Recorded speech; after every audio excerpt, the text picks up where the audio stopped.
There was a point when I realized that identity comes before strategy because I wasn't lacking discipline. I wasn't inconsistent. I wasn't doing things halfway. I was simply following strategies. But those strategies were never built for me. I'm your host, Kayree Jonae, and this is The Weight of Her Story.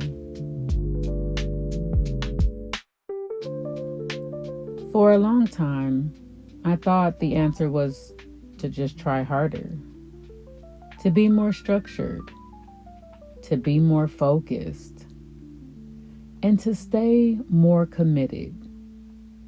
But the more I pushed, the more resistance I felt. Not because I wasn't capable, but because I wasn't aligned. And most people begin with strategy. Because strategy feels like action. It feels responsible. It feels like discipline. It feels like movement. Plans give structure to uncertainty. They give language to effort. They give illusion that if you just follow closely enough, everything will line up. But strategy, it only works when it's built from the system carrying it. And most people were never taught to understand their system. Identity always comes before strategy. Not identity as a personality, and not as a belief. Not identity as motivation, but as biological orientation. The way your body possesses information, the way it prioritizes safety, the way it responds to demand before you ever decide how to respond. This is the point where things changed for me. And not overnight. Definitely not dramatically. But clearly. I stopped trying to force results on top of my body that was already carrying too much. I stopped chasing strategies that looked good on paper, but never really settled in my system. And I started paying attention to how my body actually responded. What gave me energy when I felt drained? What created clarity? And what created resistance? That awareness didn't make things easier. It made them honest. And from that point on, everything I built had to match that honesty. Your body is not waiting for your permission to act. It is interpreting your environment consistently. Every sound, every demand, every meal, and every thought. Signals are moving through you all day long. Hormones rising and falling. Neurotransmitters regulating your mood and your focus. Your digestive signals inform energy and availability. Are you full? Are you hungry?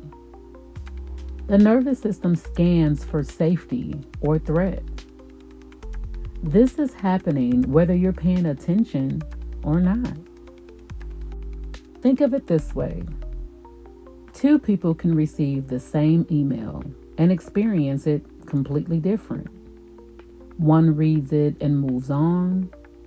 The other feels tension immediately. But it was the same message, same words, different internal response. That difference isn't emotional sensitivity. It's chemistry. Your brain doesn't operate in isolation. It's a downstream from the body. So when your internal environment is supported, the brain has room to think clearly. And when the internal environment is strained, the brain narrows its focus. Clarity is not a character trait, it's a condition. This is why on some days you feel more sharp and others you feel heavy.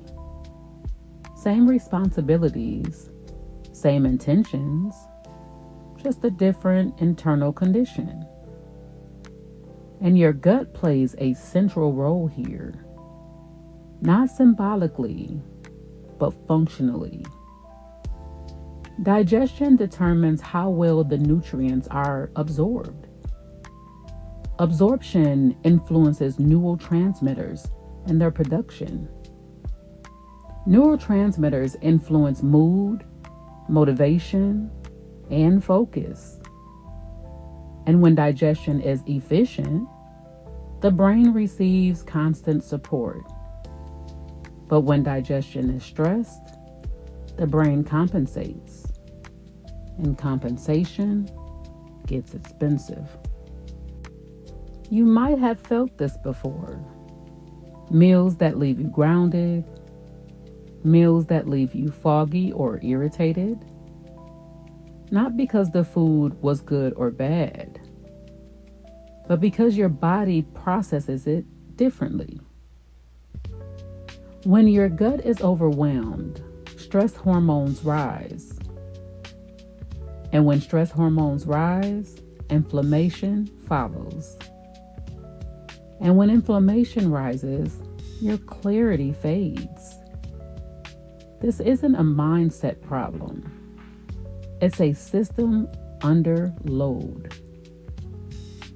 Your body is always choosing whether to send energy toward thinking, movement, toward repair, even protection. When the environment feels demanding, repair gets postponed. That's when fatigue becomes familiar. This is how we get confused. We assume we need more motivation. But motivation doesn't change your chemistry. Alignment does that. And your environment plays a larger role than most people realize. The pace of your days, the level of stimulation you live in, even the emotional expectations that you place on yourself. Some bodies thrive in constant input, and others need rhythm and recovery.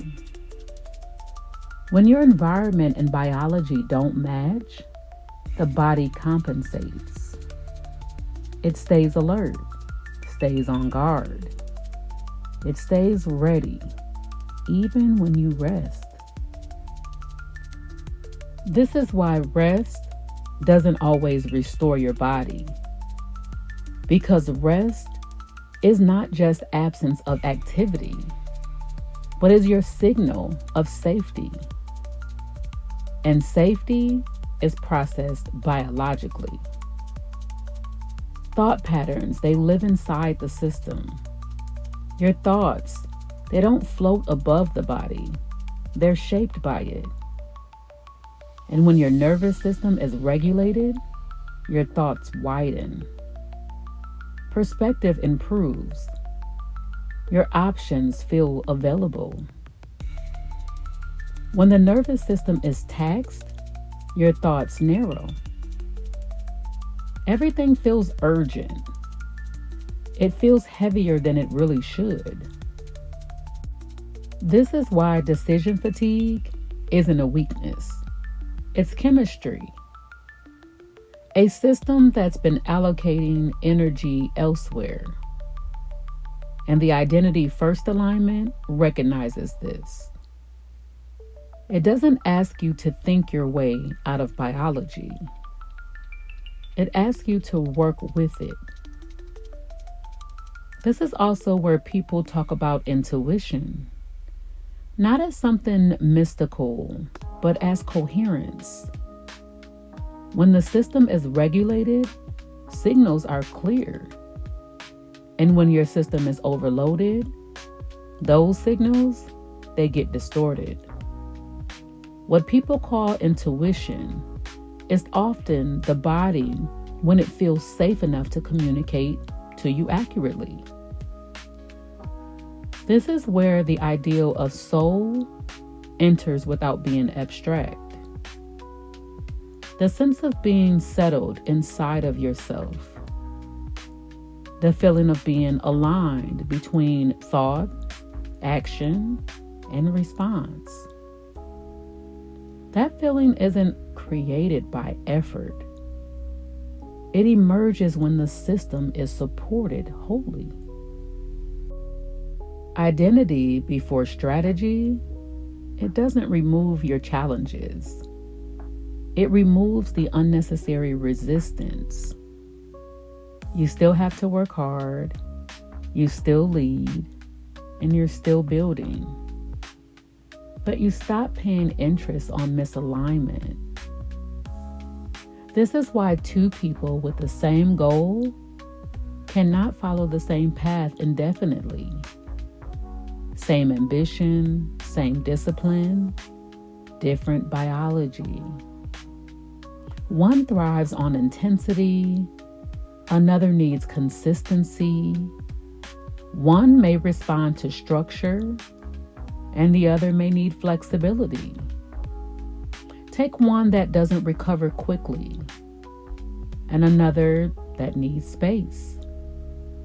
None of this is preference. It's your design. When identity is ignored, progress, it eventually stalls. Now, not immediately. 30 days still works. 60 days feels promising. But by month 6, something slows. Your energy dips. And here's that inflammation appearing again. Motivation feels harder to access. The body adapted, not to sabotage you, but to protect itself. This is where force stops working and understanding becomes necessary. Identity before strategy asks this first. Not how do I push through this, but how is my body responding right now? Not why isn't this working anymore, but what changed in my internal environment? Those questions restore trust. You stop fighting your body. You stop labeling these signals as weakness. You start treating them as communication. This is where peace shows up. Not because life slows down, but because you stop being at war with your body. Your body becomes aligned. It becomes your ally again. Identity before strategy isn't limiting. It's clarifying. It explains why certain seasons were harder, why some approaches never settled in, and why effort sometimes creates resistance instead of momentum. Nothing you did was wrong. The strategy just never matched your system. This episode isn't asking you to abandon your structure.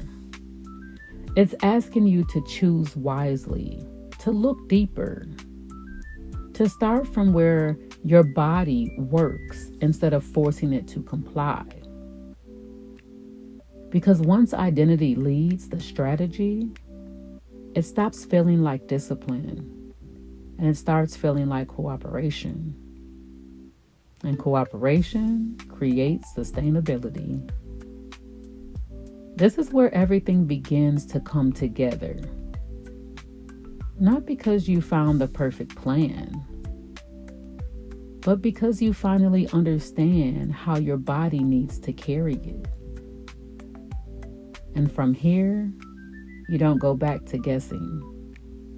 You move forward with awareness, with clarity, and with trust in how your body actually works. That's the real change. That's where it begins. Not fast, not forced, but long lasting. Take care of yourself today, even if it's in just one small way, because you deserve that much.